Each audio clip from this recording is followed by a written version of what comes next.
Hey, it's Abby. I'm the current HR manager of Thompson Industries.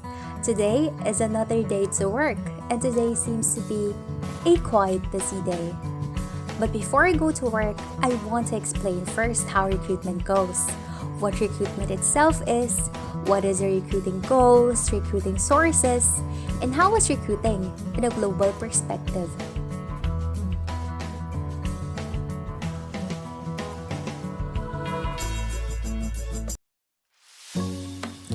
Let us learn more about recruiting. Let's now go through our ultimate question. What is recruiting? Recruiting brings together those with jobs to fill and those seeking jobs, and it is also the process of discovering potential job candidates. Once an organization identifies its human resource needs through employment planning, it can begin the process of recruiting potential candidates for actual or anticipated organizational vacancies. In the thriving speed of technology, how HR recruiting is evolving. Online recruiting was the latest trend, and recruiters were concerned about applicants having access to the internet. In fact, nearly everyone accesses the internet on their mobile devices, and organizations that don't have recruiting sites and ads maximized for mobile may be left in the dust, wondering why good talent is hard to find. Who is a recruiter? A recruiter represents the employer to prospective applicants at colleges and job fairs. They are also considered as the face of the organization to prospective applicants outside the organization. Are you curious on how recruiting can be effective? Did you know that organizations that put little effort into recruiting are not likely to get the quality and the quantity of the candidates that they need? And the search for new employees has become similar to finding new customers. That's why, for recruiting to be effective, the organization needs to have several elements in place. The first element would be a thorough job analysis and accurate job description.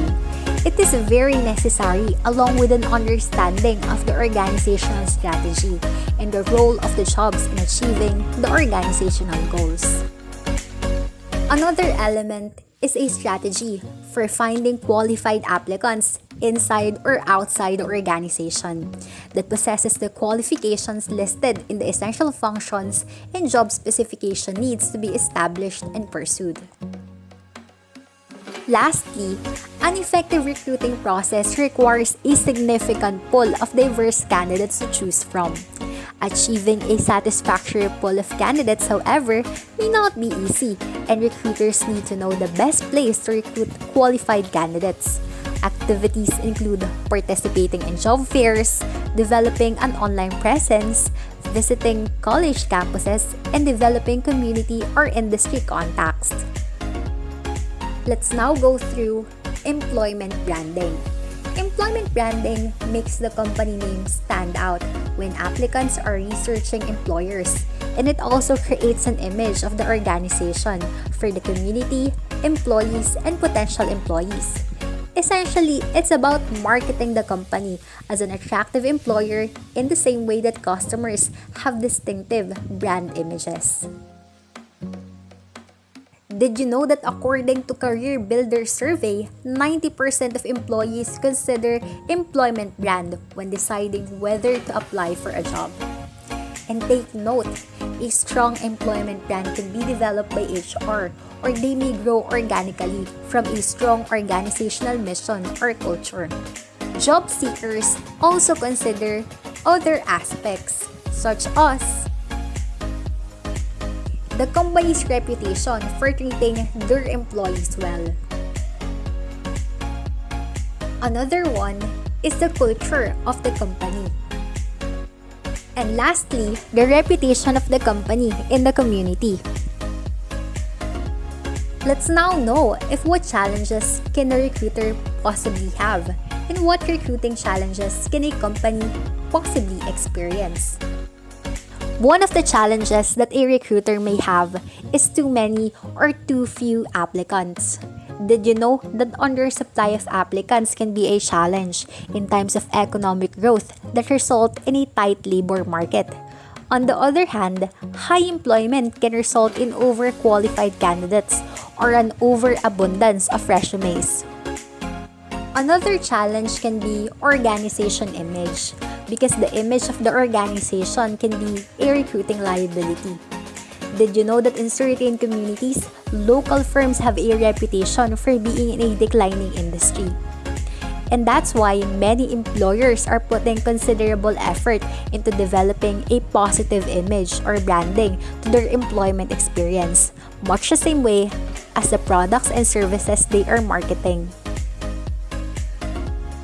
Job attractiveness can also be a challenge, because if the position to be filled is difficult, distasteful, or unattractive, recruiting a large and qualified pool of applicants will be difficult. In fact, in recent years, for instance, many employers have been complaining about the difficulty of finding suitably qualified individuals for manual labor positions. Another challenge can be internal organizational policies. Did you know that these policies typically ensure that all positions other than the lowest level entry positions will be filled from within the ranks? And applicants may be discouraged from applying for upper level positions if they perceive an internal candidate has an advantage. And promote from within policies may have the opposite effect on entry-level applicants who see it as a career advantage in the future. Another challenge can be recruiting goals. Recruiting goals can be a challenge because recruiting efforts are expensive, ranging from $2,000 for a retail position to $16,000 for a biotech position. Sometimes budget restrictions put a time limit on searches. Another challenge can be inadequate technology. Did you know that job seekers expect to be able to access job openings and job information online in a mobile format? In fact, recent surveys report that 90% of job seekers search for jobs on mobile devices, and 40% have a lower perception of an employer if the company career site isn't optimized for mobile. A presence on social media is also becoming a basic requirement. Let us know about the advantages of centralizing recruitment. But before that, let us always take note that when the employment brand creates the impression that the employer is a good place to work, then the number and the quality of applicants increase.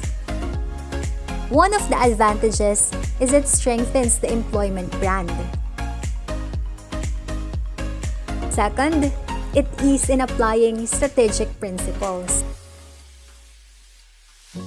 Third, it reduces the duplication of HR activities. Fourth, it reduces the cost of new HR technologies. Fifth, it builds teams of HR experts. Another will be, it provides for better measurement of HR performance. And lastly, it allows for the sharing of applicant pools.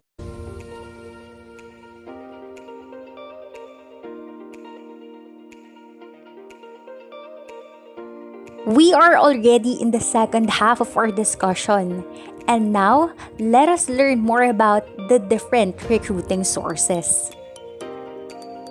Recruiting sources can be internal searches, employer referrals and recommendations, external searches, and lastly, alternatives.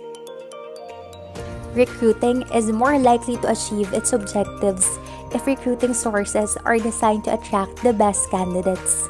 Did you know that internal searches of current employees provide candidates with known skills and abilities? If the internal talent pool is inadequate or specialized skills are necessary, employers turn to external sources of candidates. In fact, many organizations attempt to develop their own entry-level employees for higher positions. Let's now go through employee referrals and recommendations. One of the best sources for individuals who will most likely perform effectively on the job is a recommendation from a current employee. Employees rarely recommend someone unless they believe that the individual can perform adequately. And employee referrals also may receive more accurate information about their potential jobs. External recruiting sources. Recruiters need to think like marketers when starting external searches for new employees. Let us now look at several external recruiting sources that the HR department can do to attract new employees. Advertisements. Advertisements are considered as a wide variety of media that provide opportunities to attract candidates. It can be through broadcast media and into digital media. And let us always take note that selecting the right candidate requires knowledge of the best media to reach qualified candidates. We have here broadcast media. Broadcast media like radio and television and print media such as magazines and newspapers reach a large number of potential candidates, although their audience is quite shrinking a bit right now because of the emergence of digital media. On the other hand, we have digital media. Digital media provides opportunities to reach job seekers through a wide variety of news, music, and social media sites. Of course, the classic help wanted sign still gets the job done for some employers. Employment agencies. Did you know that there are 3 different types of employment agencies that exist to help employers and workers find each other? There are public or state agencies, private employment agencies, management consulting firms, and executive search firms that all provide the valuable employment matching services. The major differences between them is the type of clientele served. Public and state agencies. All states provide a public employment service. One major function of these agencies is assisting workers on receiving unemployment benefits and find employment. We have management consulting firms. They are frequently called as executive recruiters or headhunters, and these are actually specialized private employment agencies. We have private agencies. Private agencies serves as a liaison between employers and job seekers. They earn fees from employers which can be totally absorbed by either the employer or the employee, or it can be split up. They also provide a more complete line of services than public agencies. They may advertise the position, screen applicants against the criteria specified by the employer, and often provide a guarantee. For third one, we have executive search firms. The executive search firm also acts as a buffer for screening candidates and at the same time keeps the prospective employer anonymous. In the final stages, senior executives in the prospective firm can move into the negotiations and determine the degree of mutual interest. They also canvasses the contracts and do preliminary screenings. For our next one, we have schools, colleges, and universities. Educational institutions at all levels offer opportunities for recruiting recent graduates, and most educational institutions operate placement services where prospective employers can review credentials and interview graduates. For our next one will be job fairs. Once thought to be a little old-fashioned and not very cost-effective, job fairs are making a comeback as an effective recruiting tool, and its primary purpose is to contact prospective employees and collect information and resumes. But it is not uncommon for online applications or applicants to double in the days following a job fair event. We have professional organizations. Many professional organizations, including labor unions, operate placement services for the benefit of their members, and professional conferences frequently include opportunities for individuals looking for employment in companies. They are usually called or considered as a network of employment opportunities. Online recruiting. Nearly all recruiting involves an online presence, and employers know that applicants seek information from online sources, so they provide career section on their website in addition to using job boards and social media. Even candidates who are reached by other means such as job fairs or print media probably do some research online. We have unsolicited applicants. Unsolicited applicants arrive for nearly every type of position, although they may be more common for hourly, entry-level, and part-time employment. The number of unsolicited applicants depends on economic conditions, the organization image, and the job seeker's perception of the types of jobs that might be available. Walk-ins may be a good source of applicants who show initiative. For the next one, we have passive candidates. Perhaps your opening requires a specialized technical or people skill, and our recruiting methods isn't turning up candidates with the right stuff. In case, you may need to look for people who are already having their jobs and not actively seeking for employment. These candidates are called passive candidates. For our next one, we have employer websites. Most organizations have a career section of their website specifically designed for recruitment. In addition to building the employment brand of the organization, they include the typical information you might find in an employment advertisement, such as qualifications sought, experience required, and benefits provided. We have job boards. Job boards provide employers the opportunity to recruit for a wide variety of positions with worldwide exposure. Job seekers are able to search jobs by locations, keywords, industry, level of education, salary, and any combinations of these criteria. Social media. Did you know that employers find that social recruiting or using social media for recruiting shows significant benefits such as faster hiring and increases in the quality and quantity of candidates? It is also one of the more cost-efficient ways to reach applicants. Social media also provides a way for applicants to investigate the employer. For our last one, we have specialized job boards. Job boards narrow the focus of their postings to a specific career or a set of job skills such as sales, medical, technology, or accounting. Some specific examples of specialized job boards include the following: accountantsworld.com, dice.com, miracleworkers.com, and etc. We have recruiting alternatives. First will be temporary help services. Temporary employees are particularly valuable in meeting short-term fluctuations in HR needs. Although traditionally developed in office administration, temporary staffing services have expanded to a broad range of skills. The second one will be employee leasing. Lease employees typically remain with an organization for longer periods than temporary employees. Under a leasing agreement, individuals work for the leasing firm, and organizations can use employee leasing companies to provide employees the specialized areas like human resource or accounting, or it can lease its entire staff.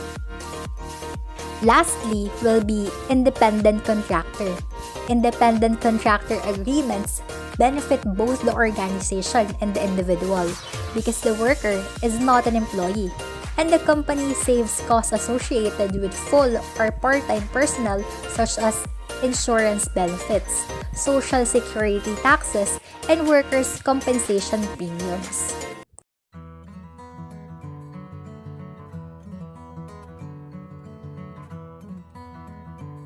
How is recruiting in a global perspective? The first step in recruiting for overseas positions is to define the relevant labor market.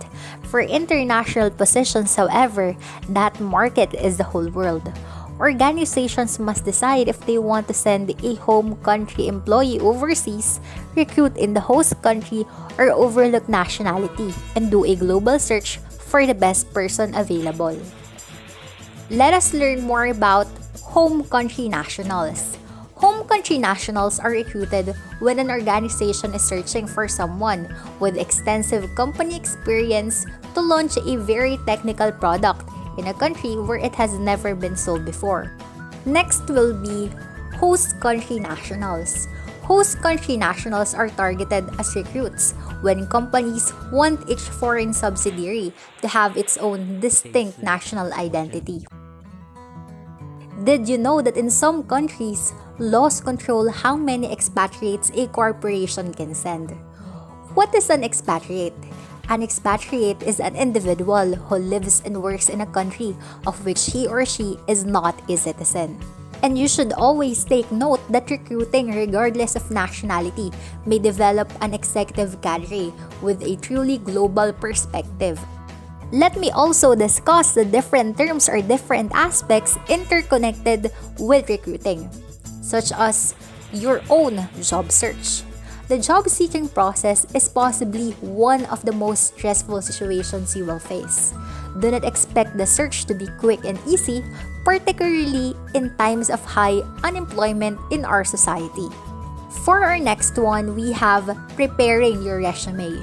No matter who you are or where you are in your career, you should have a current resume. Your resume is typically a recruiter's primary information source in determining whether or not to grant you an interview. Therefore, your resume must be a sales tool. It must give key information that supports your candidacy, highlights your strength, and differentiates you from other job applicants. Breaking into HR. Many of the same principles for successful recruiting will help job seekers who wish to land the first job in HR. Approach your search with a marketing perspective and create a plan utilizing these tips. First will be network. Print up some business cards and get out there. Join professional organizations such as SHRM, local young professional organizations or service clubs. Attend meetings, networking events, meet people and exchange cards. Don't forget to tell them that you're looking for a job. Second will be use LinkedIn. Use LinkedIn to connect with professionals in your area. Join HR and alumni groups. Participate in discussions and post articles to stay visible. Ask connections about employment opportunities that they may have no. Another one will be follow up on applications. Call employers to show you're interested, but don't call them too often. Another one will be research organizations. Research organizations that are growing or have a reputation for giving young people a chance, then work on finding contacts within the organization. Talk to your professors and college career center. They probably have industry contacts that they may share and often hear about job opportunities. Ask if they have former students that are employed in HR that you might have contact.